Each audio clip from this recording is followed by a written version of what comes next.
The first time Adrian Vale looked at me, he didn't notice the coffee on his suit. He noticed that my hands were shaking hard enough to betray me. The dinner rush at Belmore House always sounded expensive. Crystal tapping against marble. Low laughter wrapped in old money. Espresso machines hissing like angry secrets from behind the bar. I had worked enough double shifts in that Midtown hotel cafe to tell the difference between ordinary rich and dangerous rich, and the men at table 12 were the second kind. They sat like the room belonged to them, like the chandeliers had been lit for their arrival. I kept my eyes down as I balanced the tray, willing my breathing to slow, willing my fingers to stop trembling around the handle of the porcelain cup. It had already been a long night. My manager had snapped at me twice. My phone had buzzed 6 times in my apron pocket with messages I didn't need to read to recognize. And the bruise under my sleeve felt hot, like my own skin was trying to expose me. I should have asked someone else to take the table. I should have said I felt sick. Instead, I walked straight toward the most intimidating man in the room with a fresh Americano and the kind of smile women in customer service learn to fake before they can legally drink. Adrian Vale looked up just as I reached him. Dark suit, crisp white shirt, a face too controlled to be called handsome in any normal way. He was the sort of man who made everyone else lower their voices without asking them to. His friends kept talking, but he didn't. His eyes landed on me, steady and unreadable, and that was when my hand slipped. Coffee splashed across the front of his tailored jacket in one dark, steaming arc. The cup hit the saucer with a crack that sounded much louder than it should have. For one horrible second, the whole room froze. I heard the sharp inhale from the hostess stand. I heard my manager whisper my name like a warning. I even heard my own heartbeat, wild and uneven, pounding at the base of my throat. "I'm so sorry," I said, too fast, already reaching for napkins. "Sir, I'm so sorry." I expected anger, disgust, a cold demand for my manager and my paycheck, and whatever dignity I still had left. Instead, Adrian Vale stood slowly from his chair and looked at my hands. Not my face, not his ruined jacket. My hands. I tried to hide them by curling my fingers around the stack of napkins, but it was too late. He had seen the tremor, seen the way I flinched when one of the men at the table pushed his chair back, seen the truth I had spent months burying under long sleeves, concealer, and excuses that sounded thinner every time I said them out loud. His voice, when it came, was low enough that only I could hear it. "Why are your hands shaking?" The question hit harder than if he'd raised his voice. My mouth opened, but nothing came out. Because no one had asked me that before. Not really. They asked if I was tired, if I was clumsy, if I was being dramatic. But no one had looked at me like they could see fear sitting just beneath my skin. My manager rushed over then, all panic and apology, offering dry cleaning, begging for forgiveness, promising I would be dealt with. I nodded like I understood, like I deserved it. But Adrian never looked away from me. And when he finally took the napkin from my hand, his fingers brushed mine just once, light and controlled, and I knew with sudden, sinking certainty that spilling coffee on him had been the least dangerous thing that was going to happen to me that night. My manager, Denise, kept talking long after Adrian Vale sat back down. Her voice came sharp and breathless beside my ear, full of promises to comp the drinks, replace the suit cleaning, and write me up before the end of the shift if that would somehow make a man like him less dangerous. I barely heard her. I was still standing there with a useless fistful of napkins, staring at the dark stains spreading across wool that probably cost more than my rent for 3 months. Adrian did not answer her apology right away. He reached for the espresso cup one of his associates had abandoned, turned it once on the saucer, then looked at me again with that same unreadable calm. It was worse than anger. Anger was familiar. Anger had rules. This felt like being quietly studied by someone who never asked questions. Unless he already suspected the answer. "She made a mistake," he said at last. His voice was even, almost bored, but Denise straightened like he had snapped an order across the room. "Of course, Mr. Vale. It will not happen again. Not happen again."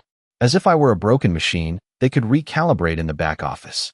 I lowered my eyes, because that was safer, and because I could still feel his gaze moving over the details I tried so hard to hide.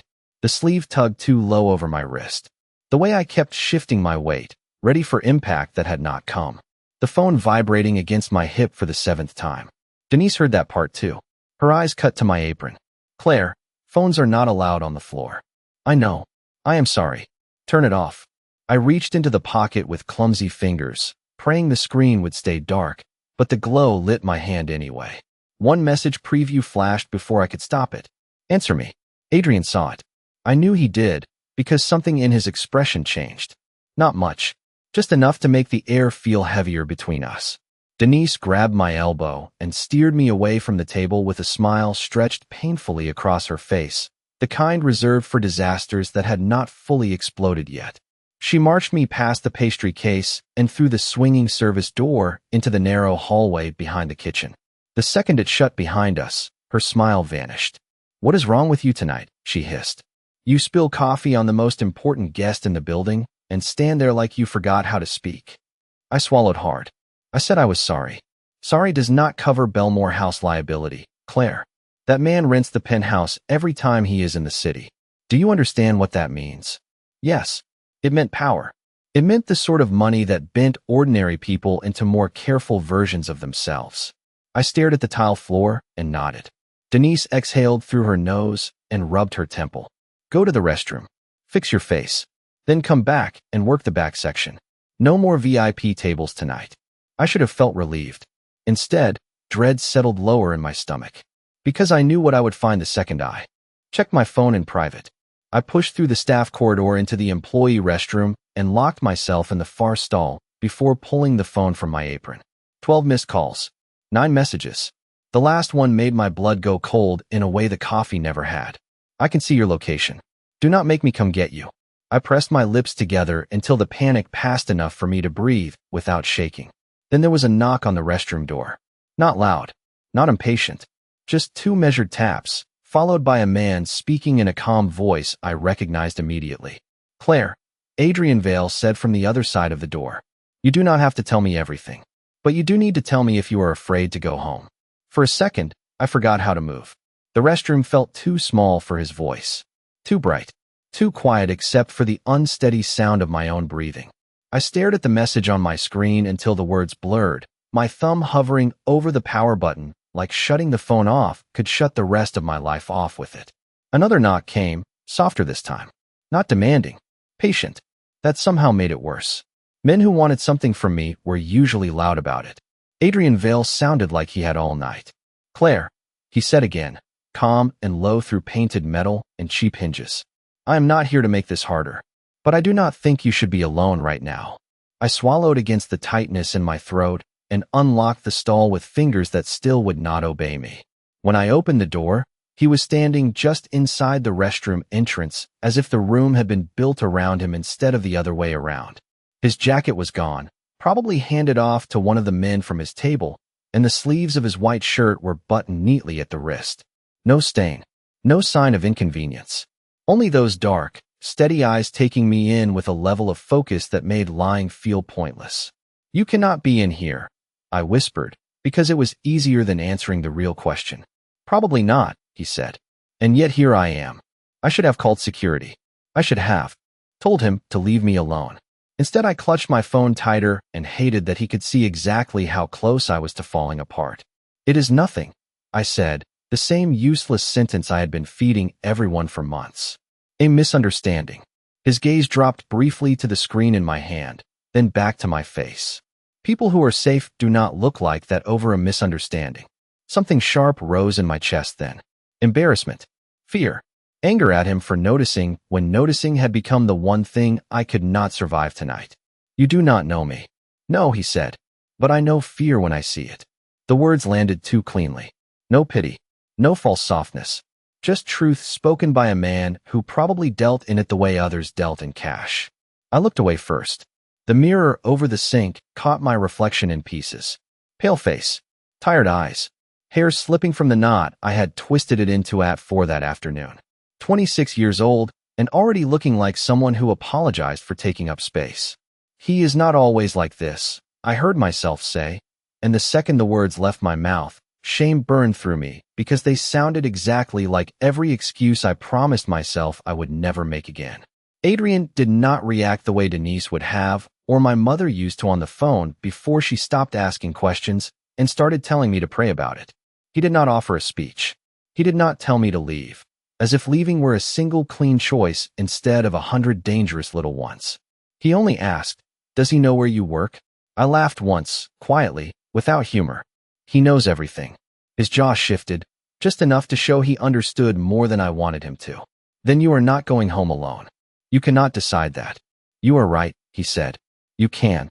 He reached into his pocket and placed a business card on the marble counter by the sink, careful not to step closer than necessary. Heavy cream stock. Black lettering. No title under his name, like men like him did not need one. There was a number written on the back in dark blue ink. "If you walk out of here tonight and decide you do not want my help, that is your choice. But if he is waiting for you outside, or if your phone lights up one more time and your hands start shaking again, you call me." I stared at the card. "Why?" He held my gaze for one long second. "Because the wrong men ask questions when they smell fear," he said. "I asked because I intend to do something about it." Then he opened the restroom door and stepped out, leaving the scent of clean cologne and something colder behind him. 10 seconds later, my phone buzzed again in my hand. This time it was not a message. It was a photo of the employee entrance at Belmore House, taken from somewhere across the street. My stomach dropped so fast I had to grab the edge of the sink to stay upright. The photo was grainy, taken through rain-speckled glass from somewhere across the street, but I knew that narrow service alley instantly. The dent in the green dumpster. The burned-out bulb above the metal door. The slick strip of pavement where kitchen staff took smoke breaks between shifts. He was outside, watching, waiting. For one wild second, I thought about throwing the phone into the sink and letting cold water ruin it. But fear did not work that way. It did not disappear when you stopped looking at it. It only grew teeth in the dark. My pulse hammered so hard it made my vision pulse with it. I unlocked the restroom door and stepped into the hallway on legs that felt less like bones and more like borrowed glass. The service corridor behind Belmore House smelled like bleach, roasted garlic, and hot metal from the industrial dishwashers. Familiar. Ordinary. That was the strangest part. My life was cracking open, and somewhere 20 feet away, someone was still asking for extra aioli, and the pastry chef was still cursing over a collapsed souffle. I slipped the phone and Adrian's card into my apron pocket and walked back toward the kitchen, every sound too loud now. Every voice made me flinch. Denise looked up from the expo line when she saw me. Her expression sharpened immediately. "Claire, what happened to your face?" "Nothing." The lie came automatically, thin as tissue. "I just need a minute." "You already had a minute." She lowered her voice and stepped closer. "If you are going to fall apart, do it after close." I nodded because that was easier than telling her the truth. That a man who knew exactly how to scare me had sent proof he was outside my job. That a stranger in an expensive suit had seen through me in less than 5 minutes. That I no longer knew which one terrified me more. I made it through the next 40 minutes by moving on instinct. Restocking creamers. Wiping counters that were already clean. Repeating, of course, and right away, and enjoy your evening, in a voice that sounded almost human if I did not think too hard about it. But underneath every motion was the same terrible awareness. The phone in my pocket. The card against my thigh. The knowledge that when my shift ended, the night outside would still be there waiting for me. Once, around 10:15, I looked through the service window into the dining room. Adrian was still at table 12. He was not eating. One of the men beside him spoke quietly while sliding a phone across the table. Adrian glanced at the screen, then lifted his eyes and found me through glass, brass framing, and half a room full of rich people pretending not to notice anything that did not happen directly to them. He did not wave, did not signal. He only held my gaze for a second too long, like he was making sure I was still where he had left me. A few minutes later, one of the younger servers hurried into the kitchen whispering that Mr. Vale and his party were leaving through the private elevator. Something inside me tightened unexpectedly at that. Relief, maybe, or disappointment at being abandoned by the one person who had looked at me and not asked me to smile through it. I hated that thought the second it formed. Men like Adrian Vale did not rescue women like me. They noticed. They intervened when it suited them. Then they returned to whatever cold, expensive world had made them. By 11:40, Belmore House had started to exhale. Chairs tucked in. Registers counted down. Music lowered. The city beyond the glass had gone slick and silver under a thin spring rain. I changed out of my apron in the employee locker room, folded Adrian's card into the back pocket of my jeans, and told myself I was only keeping it because throwing it away felt dramatic. Not because my hand shook when I imagined stepping outside without it. I was tying my hair back into a low ponytail when Mia from housekeeping poked her head in and said, "Claire, there is a car waiting by the employee entrance." My blood turned cold. What kind of car? Black sedan. Very clean. Driver in a dark coat. He asked me to tell you not to panic. She hesitated, then added softly, "He said Mr. Vale does not like being ignored." I almost laughed when I heard that. Not because it was funny, but because fear does strange things to the body when it runs out of places to go. Mr. Vale does not like being ignored. Of course he did not. Men like Adrian were probably born in rooms where people moved the second they entered them. Men like him did not wait in the rain for waitresses who spilled coffee on them and lied badly in hotel restrooms. And yet there was a car downstairs, waiting for me. I should have gone out the back. I should have called a cab, turned my phone off, and prayed Noah was too distracted or too drunk or too bored to still be outside. Instead, I stood there in the locker room with my hair half tied and Adrian's card pressing against my back pocket like a second pulse. Mia hovered by the doorway, studying me with the careful look women get when they suspect something is wrong, but do not know if asking will make it worse. "Do you know him?" she asked quietly. I thought about lying. Then I thought about the photo on my phone, the employee entrance under weak yellow light. Proof that Noah had already found me once tonight. "Not really," I said, which was somehow the truth and not the truth at all. Mia glanced down the hall, then back at me. The driver looked serious. I let out a breath that did not calm me. That does not narrow it down. She almost smiled at that, then her expression softened. "Do you want me to walk out with you?" My throat tightened unexpectedly. Kindness always did that. It arrived so rarely when I needed it that my body never knew what to do with it. "No," I said. "Thank you." I grabbed my coat, my canvas tote, and the courage I had been faking all night, then headed for the employee entrance before I could talk myself out of it. The rain had thinned to a cold mist by the time I pushed through the metal door. Midtown after midnight looked expensive in a lonely way. Streetlights glowed on wet pavement. Steam curled from a grate near the curb. A line of black cars idled out front where the hotel valets rotated through the last of the guests. The sedan waiting near the alley looked darker than the others somehow, cleaner, quieter, like it belonged to a world where trouble was handled before it became visible. The driver stepped out the second he saw me. Mid-40s, maybe. Dark overcoat. Earpiece. Not bulky or theatrical, just the kind of composed that made you think he had already assessed every threat within a 50-foot radius. "Miss Bennett," he said. Not a question. "Mr. Vale asked me to bring you somewhere safe." Every instinct in me recoiled. Somewhere safe. Men had promised versions of that before, and every version came with strings wrapped so tight they felt like chains. I kept my distance, clutching my tote strap. "I am going home." I would advise against that. "You do not get to advise me." He accepted that without offense, like he had expected it. There is a gray Honda Accord parked half a block down with a man inside who has not taken his eyes off this door for 18 minutes. The cold mist turned to ice under my skin. I did not look. I knew better than that. Predators always felt it when prey looked back. "How do you know that?" I asked. The driver opened the rear passenger door and said, very calmly, "Because he is not the only one being watched tonight." Then, from somewhere behind me, a familiar voice cut through the rain-soft air. Low, controlled, much closer than it had any right to be. "Claire," Adrian said. "Get in the car before he decides to come introduce himself." Every nerve in my body screamed at me to run. Not toward the car. Not toward Adrian.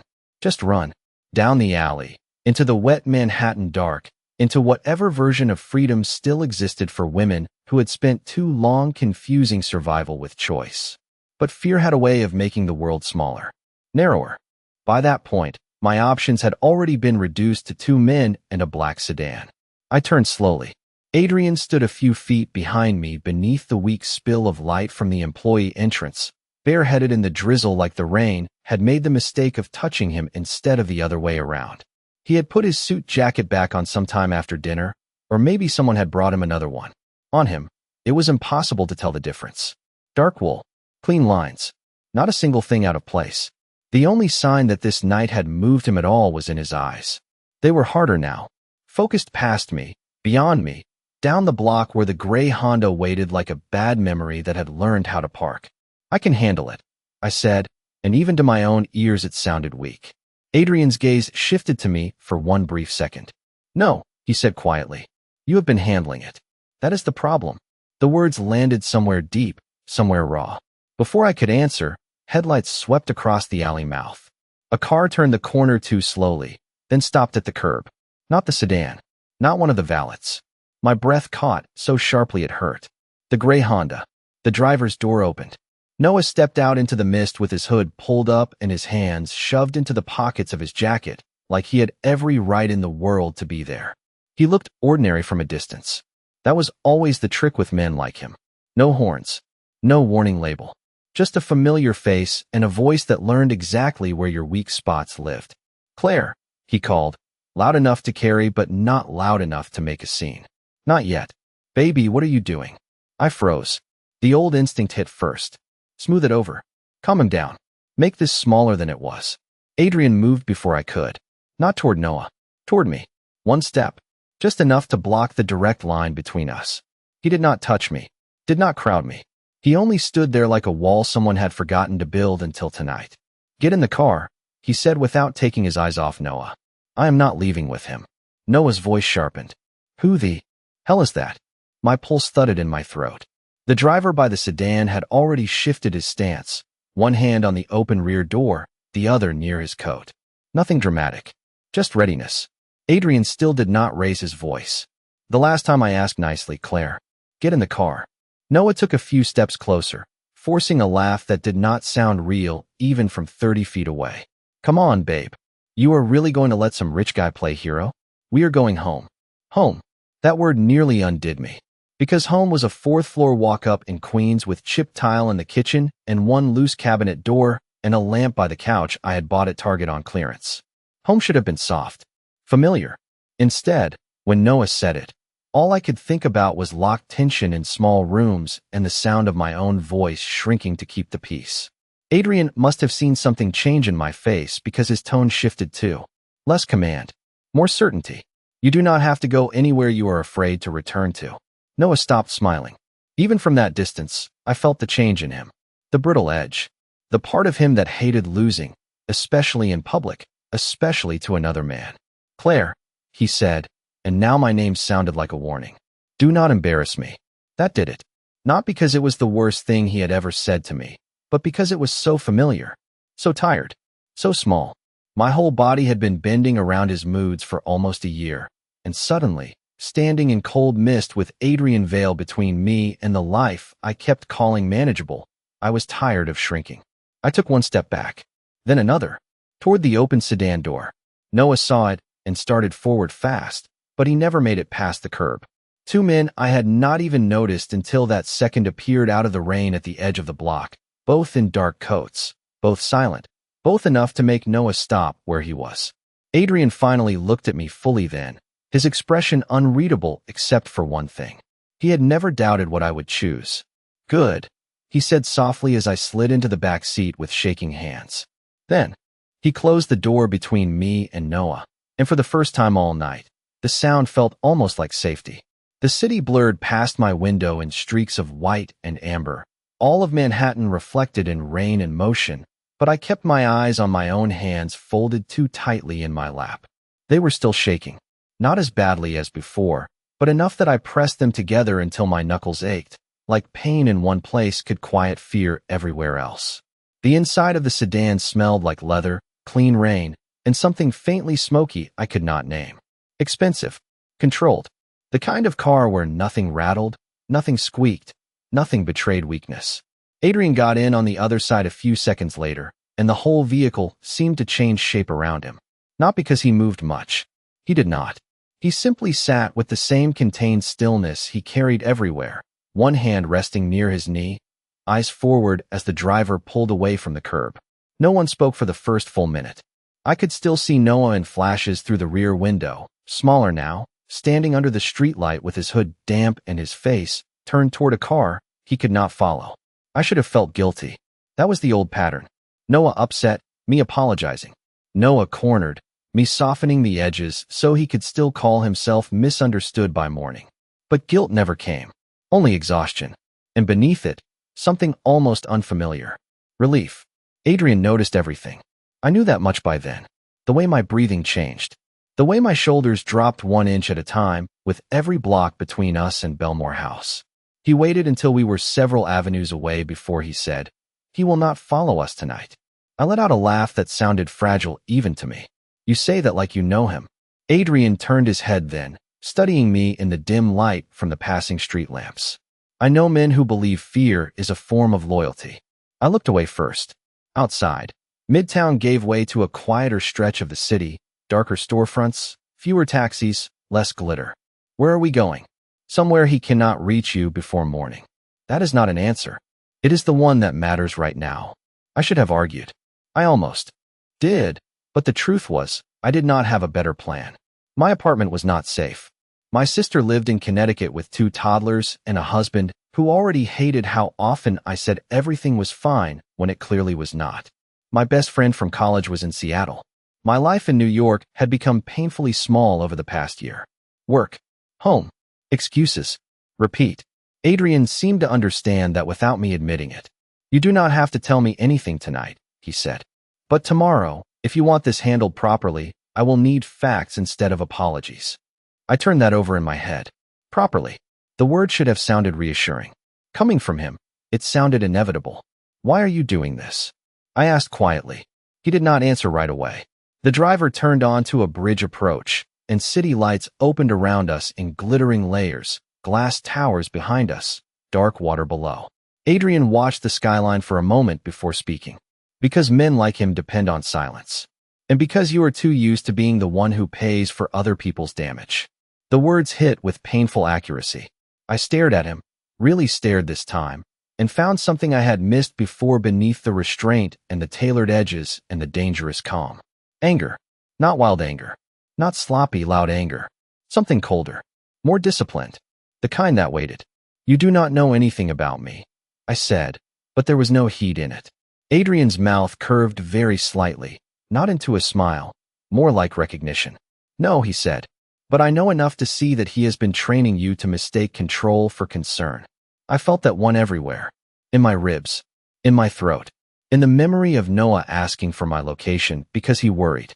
Noah checking my tips because couples should be honest. Noah deciding which friends were bad influences and which dresses drew the wrong kind of attention. Every red flag had arrived, disguised as devotion. The sedan slowed in front of a building on the Upper East Side. All limestone and discreet lighting and windows too dark to read from the street. A doorman stepped forward before the car fully stopped. Adrian reached for the door handle, then paused and looked at me one last time before getting out. "Tonight," he said, voice low and certain, "you are going to sleep somewhere he cannot knock on the door and pretend your fear is love."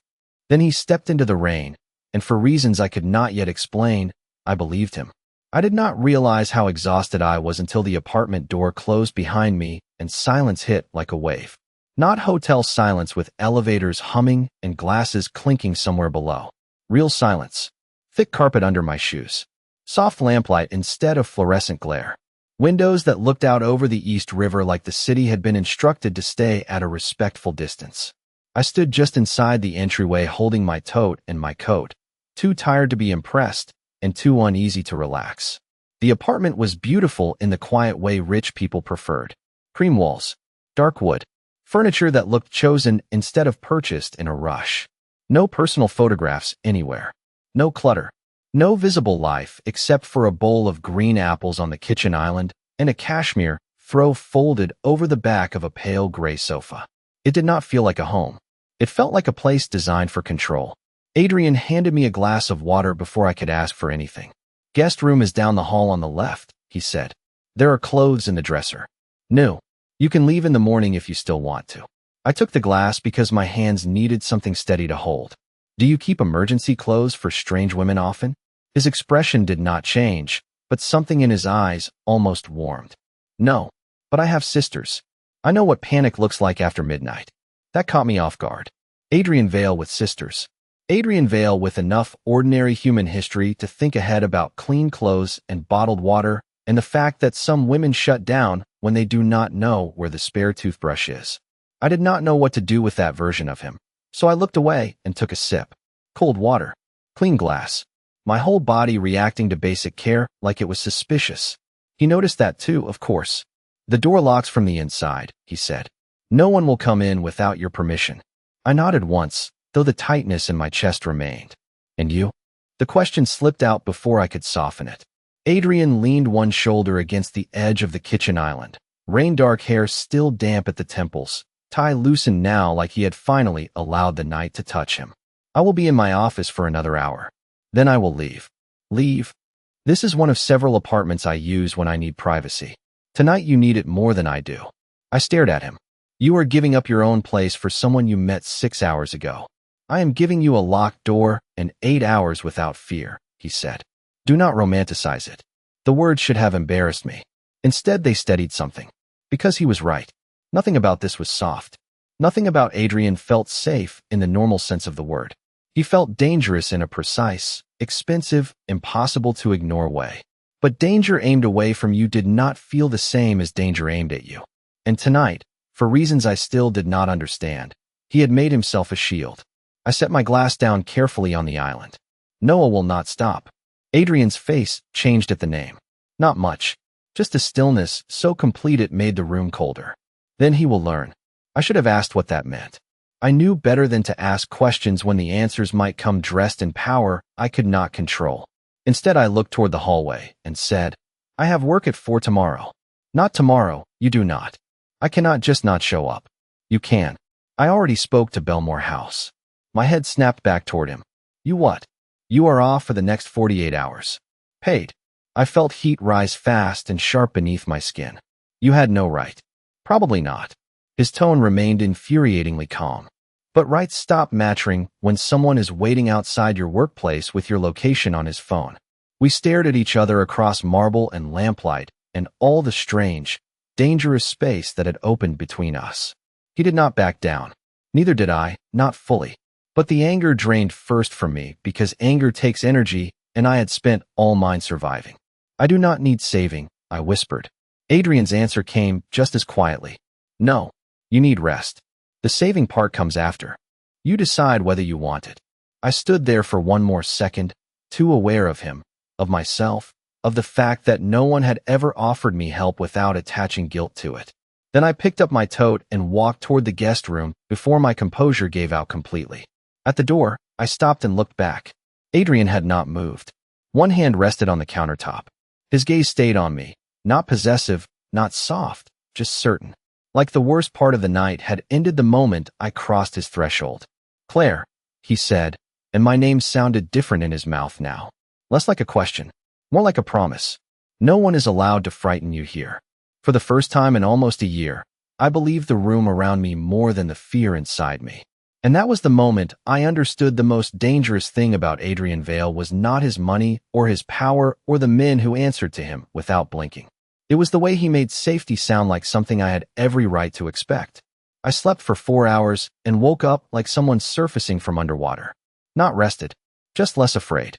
For a few seconds I did not know where I was, and those few seconds were the closest thing to peace I had felt in months. Then the ceiling came into focus, smooth white with recessed lights, and the sheets beneath my hands reminded me this was not my apartment in Queens with its crooked radiator and sirens filtering through the window at all hours. This was Adrian Vale's borrowed silence on the Upper East Side, where even the morning light looked expensive. I sat up too fast and had to steady myself against the headboard. My phone was on the nightstand where I had left it, dark and harmless for the first time in a long time. No calls, no messages. No fresh demands clawing their way across the screen before I could open my eyes. That absence should not have felt miraculous, but it did. I showered in a bathroom larger than my whole kitchen at home, dressed in the soft black sweater and cream slacks someone had left in the guest room dresser, and stood for a full minute staring at my own reflection. Without the Belmore House uniform and the panic stitched into it, I looked like someone I almost recognized. Tired, yes. Fragile around the edges. But not defeated. Not yet. The apartment was quiet when I stepped into the hallway, except for the low murmur of a man's voice somewhere beyond the kitchen. Adrian. I followed the sound and found him standing by the windows with a phone pressed to one ear and the skyline spread out behind him like a kingdom he had never bothered to admire. He was dressed already, dark suit, white shirt, no tie, one hand tucked into his pocket while he listened to whoever was speaking. His expression was unreadable until he turned and saw me. Then something subtle changed. Not softness. Adrian did not strike me as a man who softened easily. More like his attention settled. Focused. As if the room had finally arranged itself correctly. He ended the call without looking away. You slept. It was not a question. My voice came out rough with disuse. Some. He nodded toward the kitchen island where coffee and breakfast had been set out with impossible neatness. Fruit. Toast. Eggs. Real plates instead of takeout containers. Care arranged to look effortless. Eat first, he said. Then we talk. I should have resisted just to prove I could. Instead I sat, because hunger had finally cut through the fog of adrenaline, and because Adrian's version of instruction carried no impatience at all.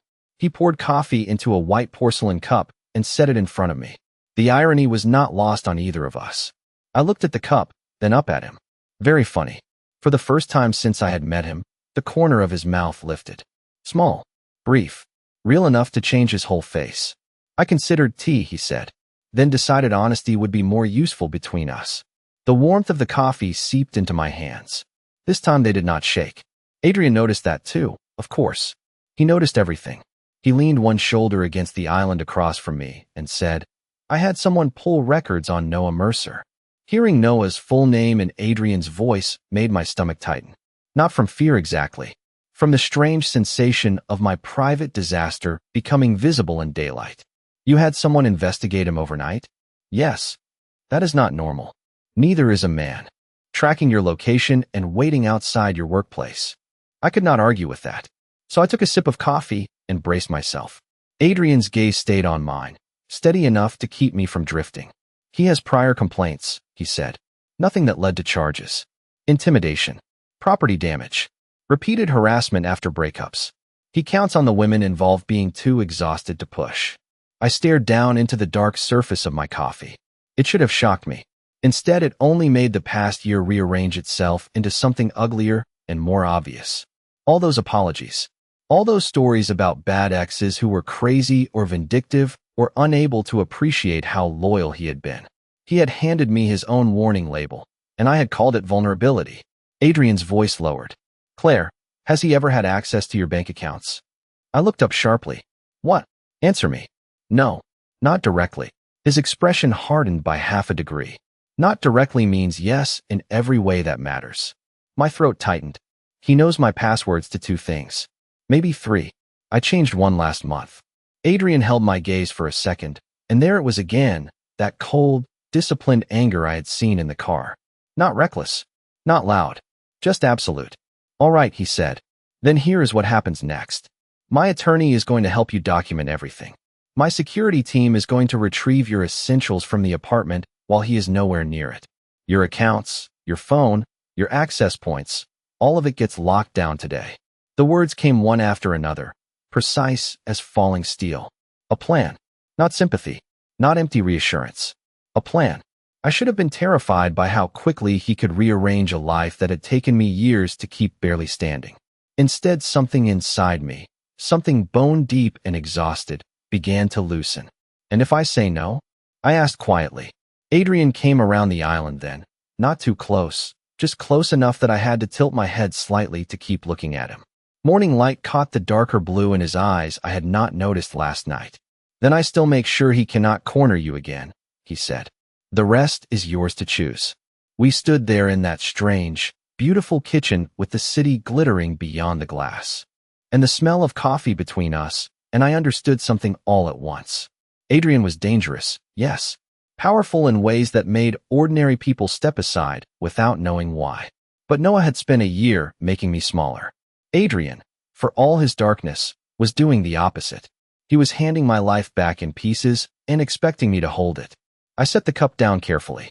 I want my keys, my passport, my laptop, and the box under my bed. Adrian's gaze sharpened. What is in the box? I thought of the receipts. The screenshots. The journal pages I had hidden because some part of me had known I might need proof one day, even when the rest of me was still trying to survive the week. A reason not to go back, I said.